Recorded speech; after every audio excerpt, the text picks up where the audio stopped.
The train pulled out of the station at noon, and the woman left standing on the platform had not moved since the last car disappeared around the bend in the hills. Her trunk sat at her feet. Her hands rested at her sides.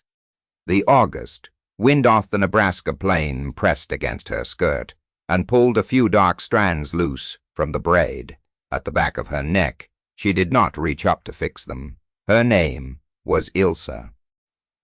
She was 22 years old and had traveled 9 days from Hamburg to New York, and then another 4 days by rail into the interior of a country whose language she could say perhaps 30 words in. She had practiced them on the crossing, mouthing them into the dark of the ship's hold. "Good morning. Thank you. Please. I understand." A clean list, carefully assembled, almost entirely useless. The man she had come to meet was supposed to have been at the station. The letter had said so. The letter, written in German by a translation service in Cincinnati and forwarded through an agency that handled correspondence brides, had described him as a homesteader of solid character, 34 years of age, established on 160 acres east of Caldwell, with a house and a well and a small herd. The letter had not arrived without effort. It had cost Ilse 3 months of wages from the mill in Flensburg, where she had worked since she was 17, translating the cost of fabric boats into French for visiting merchants, because she was one of the few floor workers who could. 3 months of wages for a letter, a contract, and a ticket to a place she could not properly pronounce. She had left because the mill was closing. She had left because her mother had died the previous winter, and the flat in Flensburg had a landlord who meant to raise the rent by spring.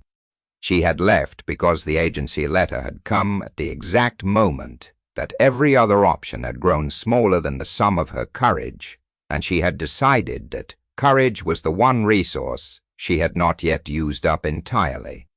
The platform emptied. A station master with a gray mustache came out of the ticket office, looked at her, looked at the trunk, and returned inside. A boy leading a mule stopped on the road at the edge of the platform, looked at her with frank curiosity, and walked on. The sun worked its way toward the middle of the sky, and the heat came up from the boards through the thin soles of her shoes. She was still standing there when Wendell Marsh came. He had not meant to be late. He had been delayed by a broken axle on the road 3 miles out, and he had spent 2 hours in the heat fixing it, with the tools he kept under the wagon seat and language he did not use in the presence of women. He arrived at the station with grease on his left sleeve, and a temper he was keeping carefully below the surface, and he saw her before he reached the platform steps. He stopped. Wendell Marsh was not a man given to dramatic pauses.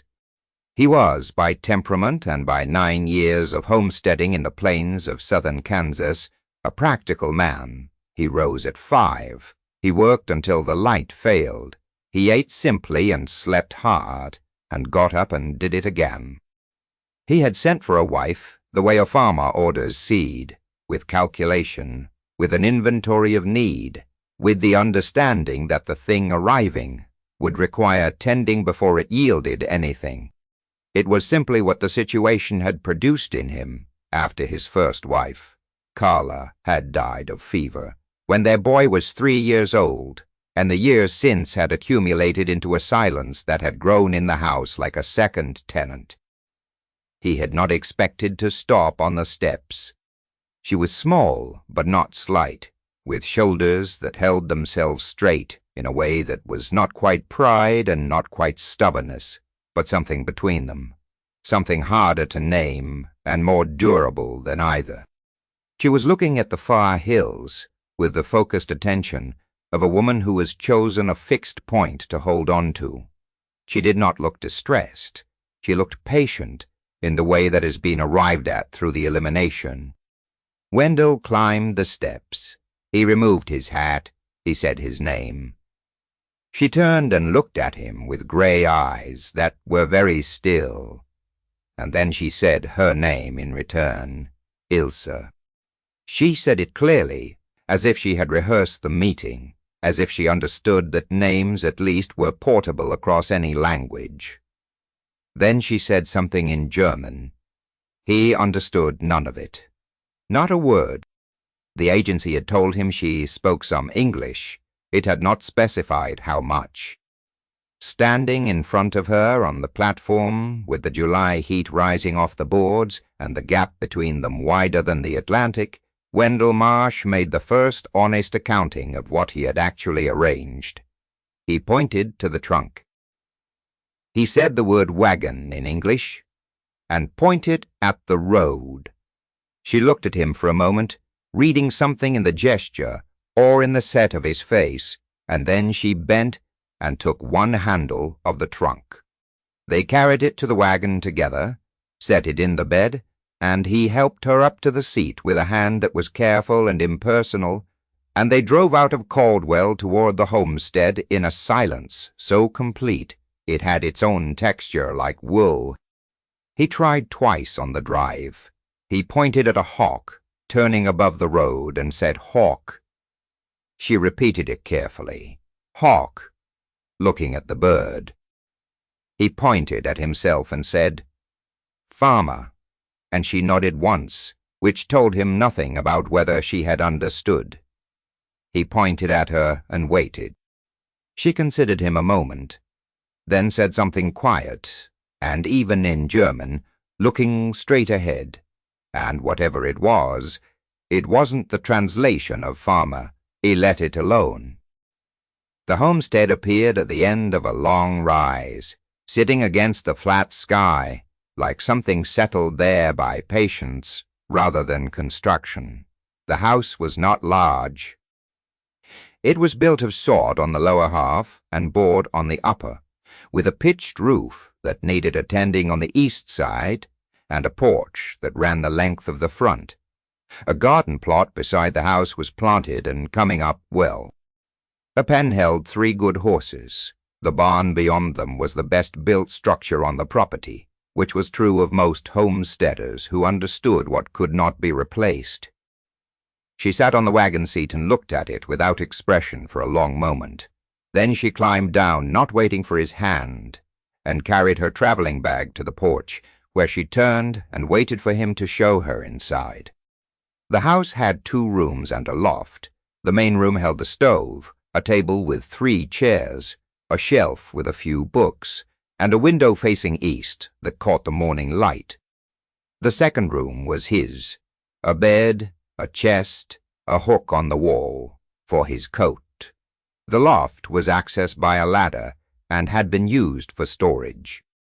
He gestured upward and said, "Yours?" and she looked at the ladder with something that might have been doubt, and then she climbed it without comment and spent a quarter-hour moving boxes and bundles until there was a space for the cot he brought up piece by piece from the barn. He told her the child's name, Harlan, 6 years old, with a series of gestures, pointing at the empty chair at the table, holding his hand low at child height, saying the name. She repeated it, Harlan with a careful German intonation that would not fool anyone. He nodded. He brought in a second chair from the barn for himself, and they sat across from each other at the supper table that first evening, while Harlan, who had been at a neighbor's for the day, ate beans and cornbread with the focused indifference of a 6-year-old. The boy looked at Ilse openly, without apology. She looked back with the same frankness which seemed to settle him somewhat. After supper, Wendell tried again. He picked up a cup and said, "Cup." He picked up a spoon and said, he pointed at the stove and said, "Stove." He did this not with the enthusiasm of a teacher, but with the practicality of a man who understood that a woman who could not communicate would make an impossible housemate and a miserable wife, and that the only way through the problem was to work at it the same way he worked at everything. She followed each word with her eyes and her attention, and she repeated them carefully, one by one: cup, spoon, stove, door, window, floor, table, fire. Her pronunciation was accented and not quite right, but it was consistent, which told him she had a good ear. By the end of the hour she had 20 new words, and he had a headache that sat behind his eyes like a hot stone. The fourth word she taught him in German was danke. Thank you. She said it simply at the end of the session, with her hands folded on the table, and he didn't need to ask what it meant. He said it back badly, and she didn't laugh, which he appreciated more than he was able to articulate. The first honest communication they had did not use words at all. On the third morning she came downstairs to find him at the stove struggling with the bread dough in a way that suggested he had made bread before under duress and had not improved with repetition. He was using too much force, and the dough was pulling apart at the edges and sticking to the board, and his jaw was set with the determination of a man who will not admit defeat to an inanimate object. She stood in the doorway for a moment, watching. Then she crossed the room, moved his hands aside without ceremony, not rudely, simply, matter-of-factly, the way you move something out of the way when the task needs doing, and took the dough. She worked it differently.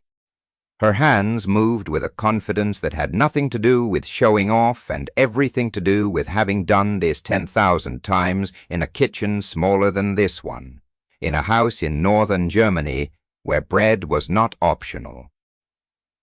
She turned it, and folded it, and pressed it with the heel of her palm, working steadily. And within a few minutes the dough had come together smooth and elastic under her hands. She looked up at him. She stepped back and gestured at the dough. He tried again with his hands. She didn't take it from him. She stood beside him and moved his wrist, gently adjusting the angle, and he could feel what she meant even though she could not say it, some quality of motion that transferred itself from her hands to his. He did not say anything. She did not say anything.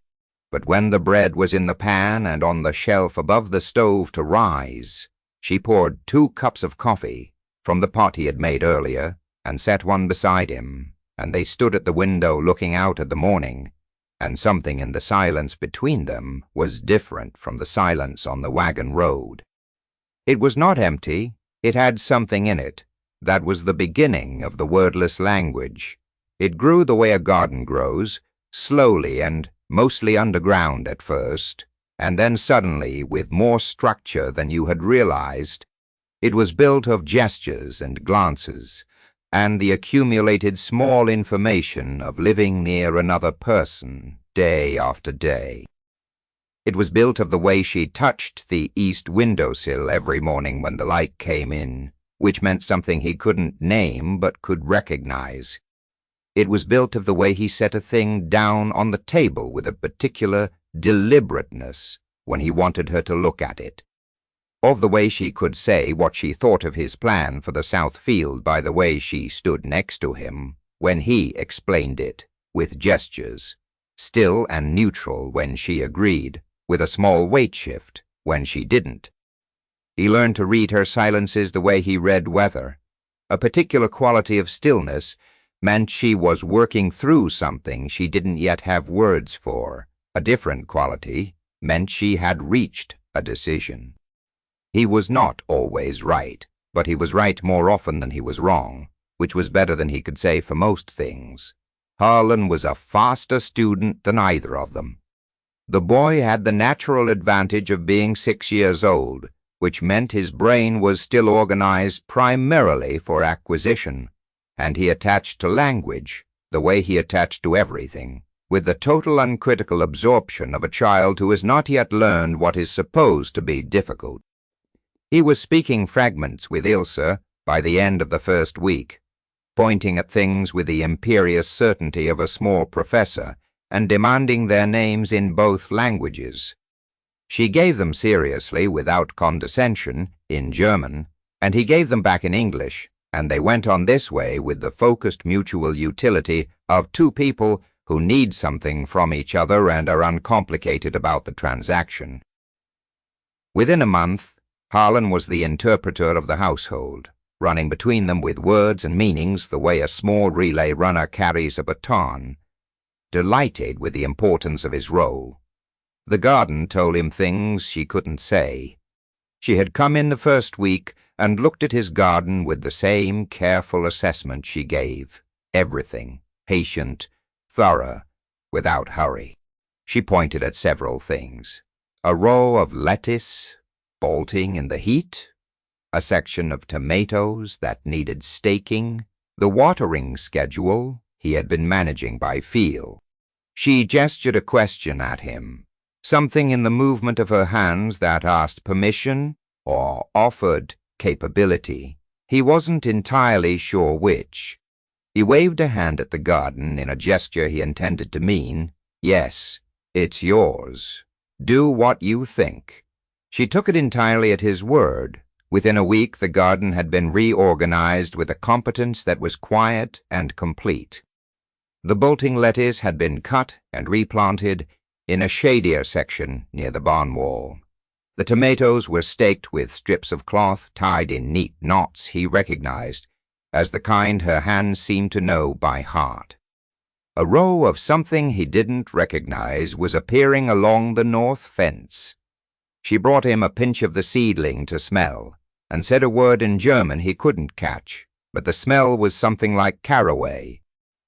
Small glass vials of them tucked in the corner of her trunk, a future she had packed alongside the present necessity of leaving. He stood at the garden fence one evening, looking at what it had become in 10 days, and felt something happen in his chest that he had no particular desire to examine closely. The storm came at the end of August. It came the way plains storms come fast from the southwest, with a wall of cloud that turned the afternoon dark in 20 minutes and a wind that had serious intentions. He saw it at 3 o'clock from the south field and started back to the house at a run. She was already in the garden. She had read the sky the same way he had, and had gone out to tie down what could be tied and harvest what couldn't survive the beating. She was working fast and without panic, pulling the climbing beans from the stakes and folding them against the fence, gathering the ripened tomatoes into her apron, moving through the garden with the organized efficiency of someone who has made peace with the fact that weather is not negotiable.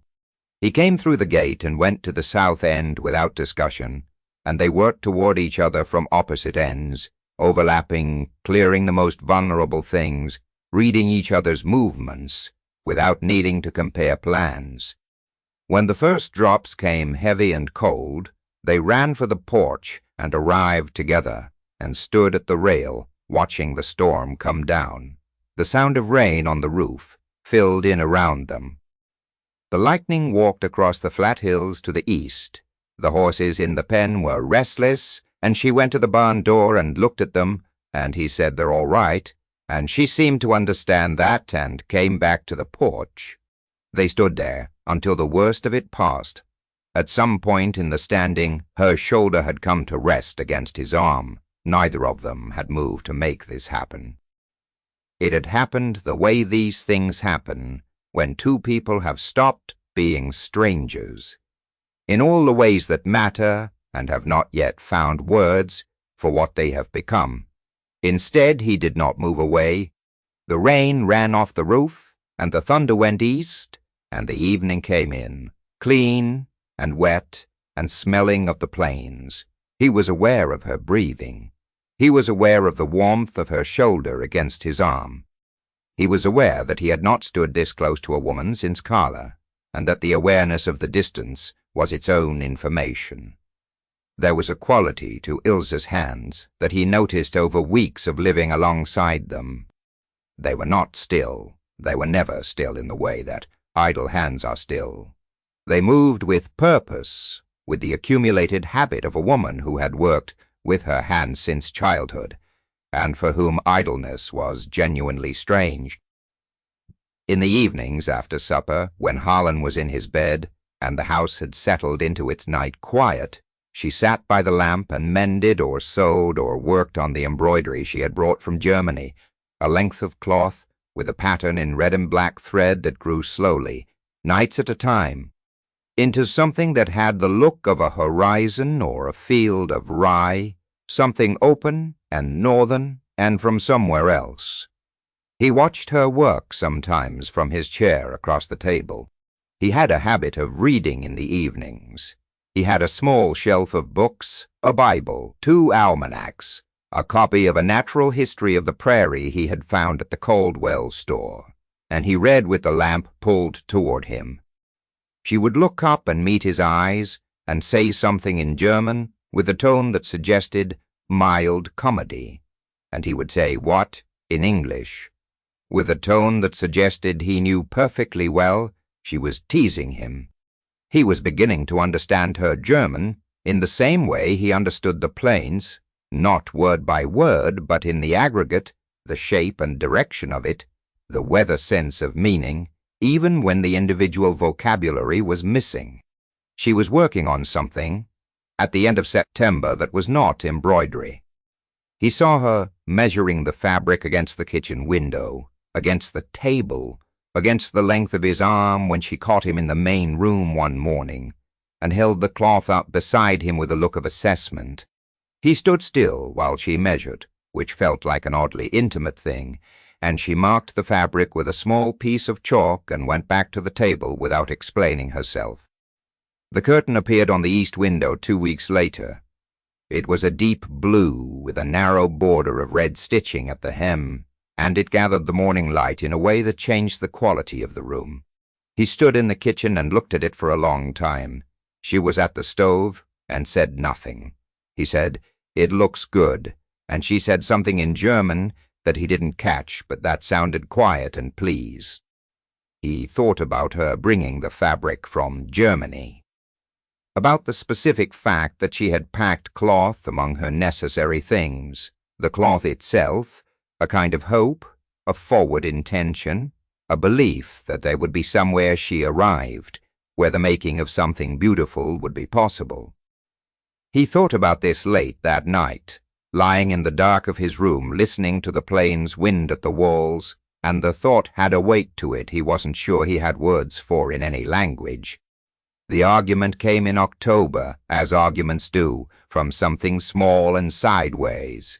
He needed help with the herd documentation for the land office in Caldwell, a routine filing that required some written description of the property and the stock. Nothing complicated, but it needed to be correct. He had asked a neighbor, Eb Stowell, to come by and help with the paperwork, as Eb was the nearest thing to an educated man on the nearby claims. Abe arrived on a Tuesday morning and found Ilse in the kitchen, and there was between them from the first moment the particular stiffness of a man who has formed an opinion about a situation. Abe spoke loudly and slowly to Ilse in English, as if volume were a substitute for shared vocabulary, and when she answered him in German with patient correction of something he had misunderstood, he looked at Wendell with the expression of a man confirming a suspicion. Afterwards, after the paperwork was done and Eb had gone, there was something altered in the house. Ilse moved through the kitchen with a quietness that was different from her usual quietness. It was the quietness of a woman who has absorbed something and is deciding what to do with it. He knew what Eb had said when they were alone over the papers. He had said it plainly, in the way that men of a certain type speak plainly, which they consider a virtue, that a woman who couldn't speak to her husband was a liability on a homestead. He had meant no offense and given plenty. Wendell did not know how to tell Ilse what he thought of Eb Stowell's opinion. He did not have the German, and she did not have the English, and the wordless language they had built between them was built for cooperation and daily living and the weather of feelings, not for the specific architecture of, "I don't care what he thinks about you." He tried. He sat down at the table while she was still at the stove, and he said her name. She turned, He gestured at the door, meaning Eb's direction, and shook his head in a clear no. She watched him. He put a hand on his own chest, the gesture meaning something like I, and then pointed at her, and then gestured something complicated. That meant something between here and staying and good that even he recognized as insufficient. She watched all of this. Her expression was attentive and patient, and not, precisely, convinced. He gave up on his hands. He went to the shelf and got the notebook he used for farm calculations, and he wrote, in his slow, deliberate handwriting, "You are good at everything that matters here." She looked at him. Her expression changed. She picked up the pencil and wrote underneath his sentence in German, and then looked at him with a raised eyebrow. He stared at it. He shook his head, meaning he couldn't read it. She looked at the ceiling briefly, with the expression of a woman asking patience from the universe, and then she wrote again, in careful English, slowly, with the labor of someone translating thought through an unfamiliar medium, "I know what I am worth." She underlined it once. He looked at it for a long time. He looked at her. She held his gaze with the same gray steadiness he had first seen on the platform in July. He nodded, one nod, slow and deliberate. Not agreement, as reassurance. Agreement as acknowledgement. "I know you do, and you are right." Something eased in her face. Not released. She had not been holding herself tense in the way of a woman needing rescue. But something confirmed, something recognized, the particular ease of a person who has been seen accurately. She made tea. She set a cup on his side of the table and went back to her sewing with the notebook, open on the table between them, and he sat and drank the tea, and thought about the fact that the best conversation he had had in 9 years had been conducted in a combination of gestures. Harlan was watching all of it, which was the thing about children. He had taken to Ilse in the way that young children take to people who take them seriously, which was quickly and completely, and with the full weight of a 6-year-old's uncomplicated affections. She had understood something about him that not everyone understood, which was that he was a precise child. He liked things done correctly and in the right order, and he was not interested in approximations. She was, by temperament, also precise. The garden proved it, the bread proved it, the curtain proved it, and the recognition between them had been almost immediate. She taught him songs. This was the thing that undid Wendell entirely. He came home from the south field one afternoon in mid-October to the sound of Harlan singing in the kitchen, singing a song Wendell had never heard, in a language he couldn't understand, with the specific unconscious absorption of a child who has memorized something simply because it pleased him. He stopped outside the open kitchen door and stood in the autumn light and listened.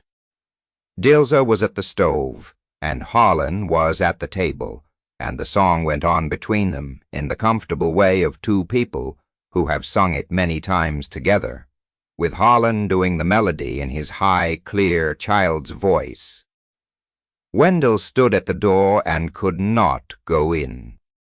He stood there until the song finished, and then he stood a moment more in the quiet that followed, and then he went around to the barn and spent 20 minutes at the water trough, being unable to say what he was feeling, which was grief and gratitude in a combination that his chest did not quite know how to hold. He was grieving Carla. He was grieving the years in the house without music in them. He was grateful for the boy's voice and for the woman who had put the song there. He was confronted, standing at the barn wall, in the October afternoon with the fact that what was growing in his house was not an arrangement of convenience, but something he had not planned for and had not been entirely able to stop. He was in love with her. He had been coming toward this conclusion for months, and had been managing it the way he managed most things he wasn't certain of, by keeping his head down and doing the next task. And now it had arrived in the form of a child's song. He did not know how to say this. She had 40 words of English in August, and now she had perhaps 150, and none of them were the right ones for this. And he wasn't sure he had the right ones either, in any language. November came cold and early. The plains wind had teeth to it now, and the mornings began dark, and stayed grey until mid-morning, which was the frontier autumn stripped of any pastoral gentleness, just the flatness and the sky and the cold. In the evenings she sat with him and taught him German.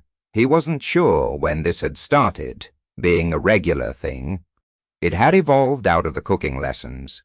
She had been teaching him dishes, guiding his hands through the making of things she knew, and the teaching of the dish had gradually extended to the teaching of the word for it, and from the word for the dish, and eventually to the habit of sitting at the table after supper, with the lamp between them, and talking, haltingly in both languages at once. He had a German that was terrible.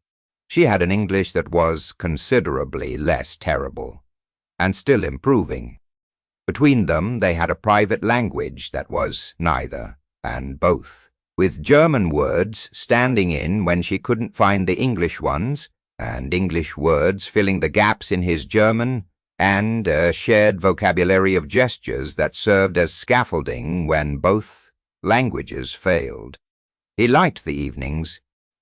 He did not admit this to himself with full clarity, but it was there in the way he came to the table after the supper dishes, without requiring a reason to stay, in the way he asked her questions he didn't strictly need answers to, in the way the hours passed without him noticing. She asked him about the homestead, how he had come here, what the land had been when he arrived. He told her in pieces, in broken German with English filling the seams, about the original claim, about the first year when the well had failed, and he had hauled water 3 miles, about Harlan's birth and Carla's death 18 months later. She listened in the way she listened to everything, completely, without interruption, with the focused attention of someone for whom listening is also a form of work. When he finished, she said something in German that he only partly understood.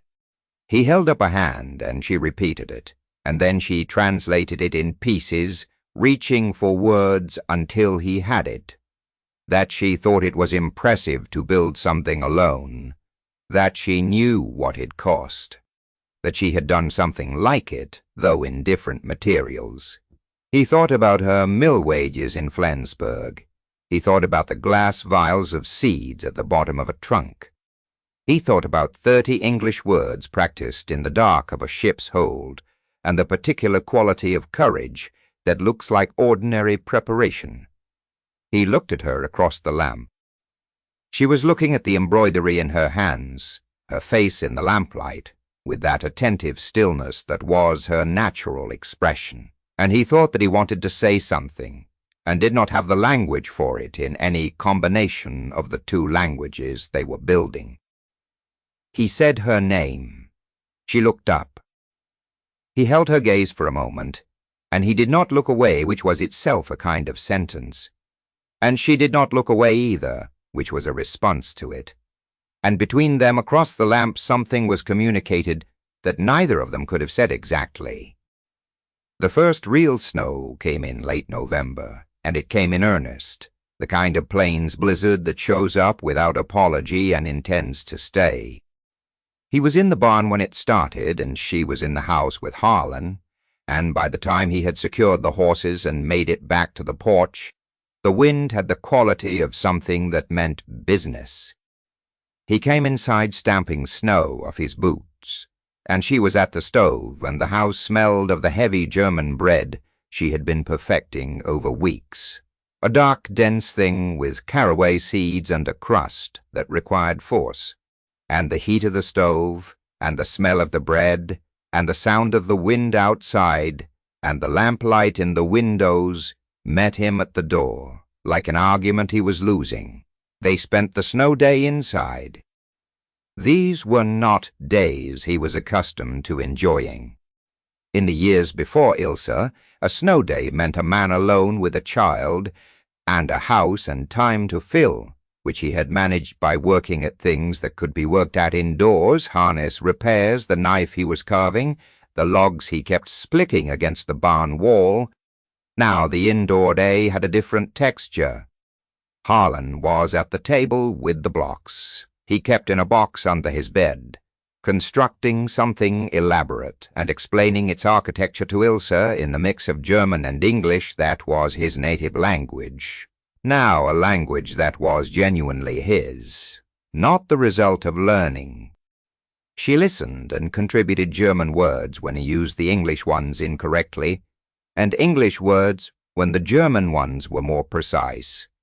And there was a fluency between them that Wendell watched from his chair with his mending in his lap. He thought about what Eb Stowell had said. Communication is the backbone of a working partnership. He looked at his son building a structure and narrating it in 2 languages to a woman who was listening in 2 languages. He thought that Eb Stowell had a very limited theory of communication. In the afternoon, Ilse sat beside Harlan on the floor with the blocks and helped with the structure, and they argued in their private mixed language about the correct method for building an archway, which Wendell gathered from the tone and the gestures. And the boy's face had the expression of someone who has encountered a principle and is filing it away for later use. She ruffled his hair when they stood up, and Harlan suffered this with the dignity of a child who objects in principle to hair ruffling, but will allow it from certain people. Wendell watched this from his chair and felt something that required no translation at all. In the evening, with the snow still coming down and the wind pressing at the walls, Harlan fell asleep early at the table with his head on his folded arms, which happened in the way it happened with children. Ilse lifted him and carried him to his bed with the practiced ease of someone who had probably been carrying smaller children since she herself was small, and she pulled the blanket up and came back to the main room. They sat across from each other at the table. The lamp was between them. The snow outside was absolute, and the house was very quiet and very warm. She opened the notebook they used for the language lessons. She pushed it across to him. He worked through it slowly, using the German he had. He got most of it. He looked up. She was watching him with the patience she always watched him with. But there was something else in it now, a question that had been arriving for a long time and had finally chosen its moment. He pushed the notebook back to her and picked up the pencil and wrote in English, slowly. I don't know how to say this. Write in German, and I think you know it in English. She read it. Something moved in her face that was not quite amusement and not quite sorrow, but lived near both of them. The expression of a woman who has crossed an ocean and learned a new country, and built something out of a situation that was not what anyone planned. She wrote under his sentence in English carefully. Then say it anyway. He looked at the words. He looked at her. He said, I'd like this to be real, not an arrangement. I'd like to stay at this table a long time. She looked at him for a moment in the snow silence and the lamplight. Then she said yes in German, which he understood, and she said yes again in English, which he understood better, and then she said something else in German that he didn't have yet, and she was already translating before he could ask slowly, with the gravity of someone choosing their words across 2 languages. Outside, the snow came down on the Nebraska plain in the dark.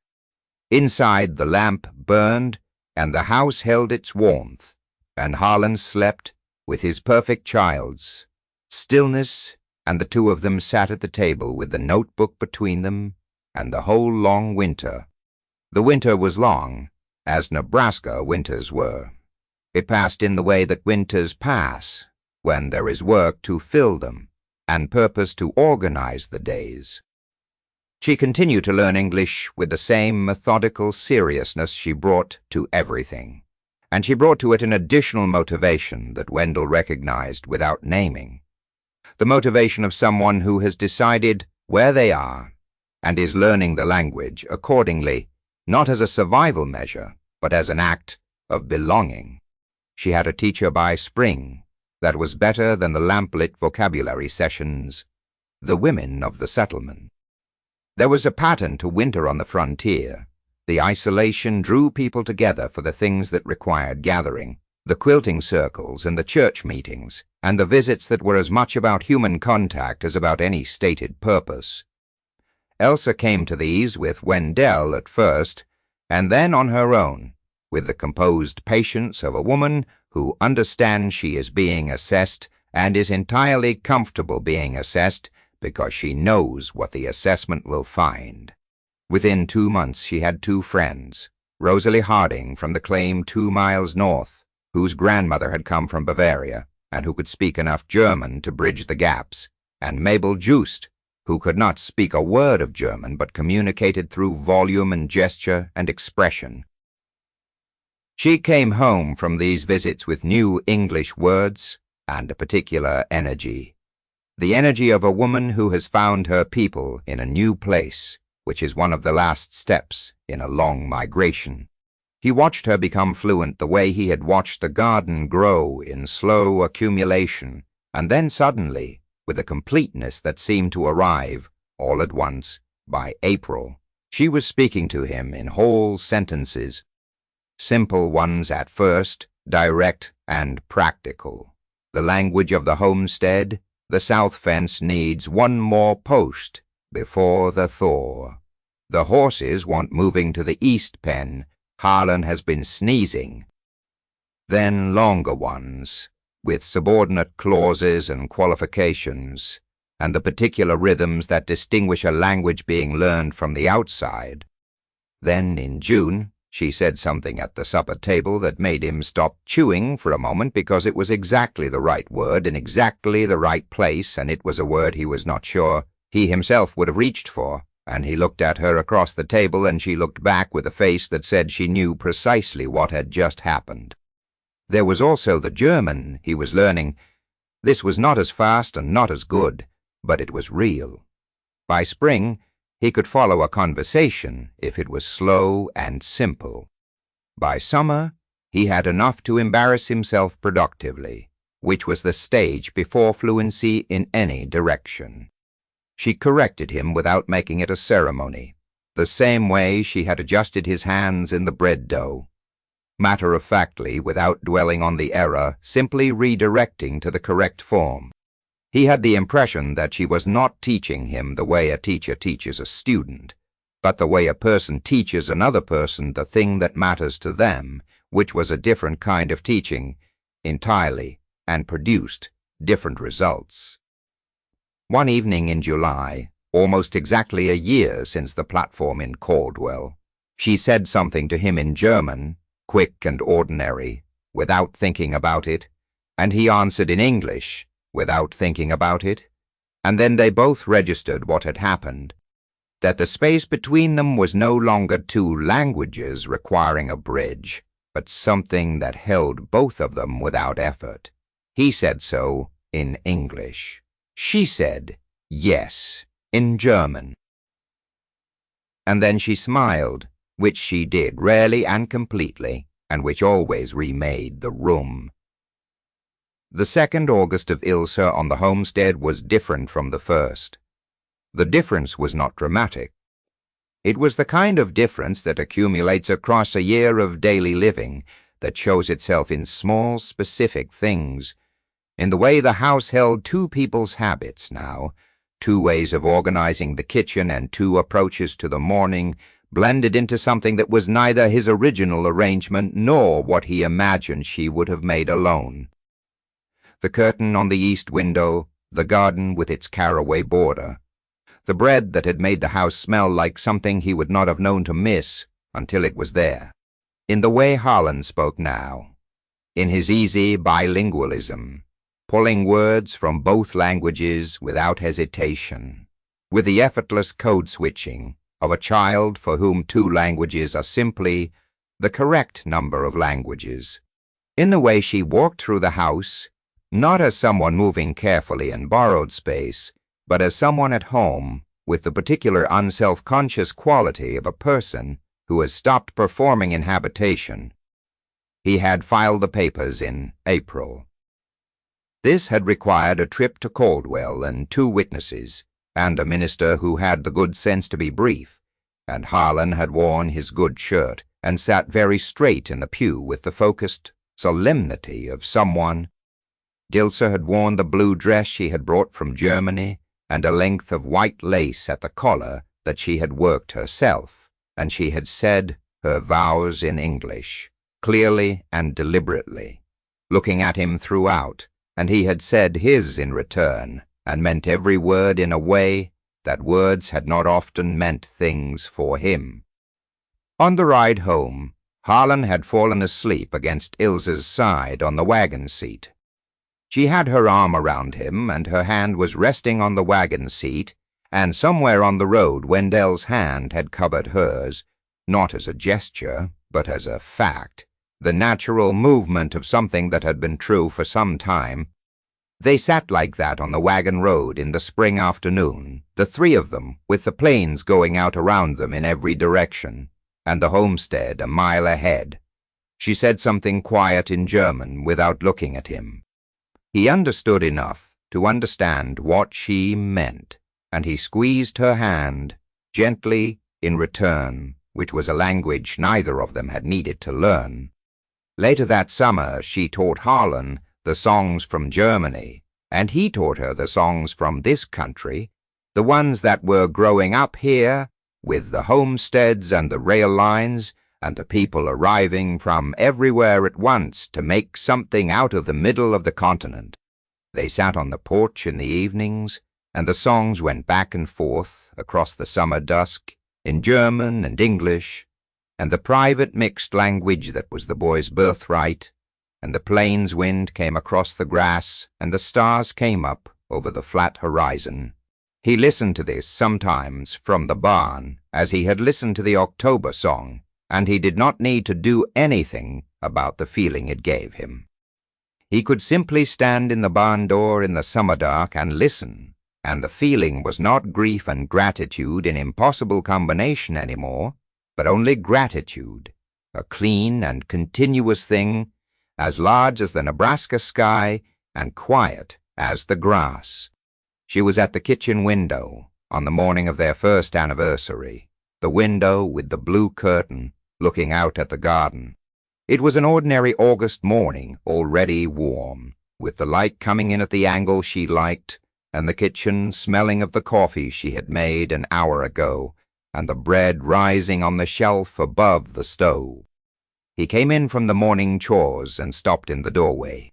She was standing at the window with her hands loose at her sides, looking out at the garden and the plain beyond it, and the long horizon that went on in the direction of Germany, or the direction of everything, depending on how you stood.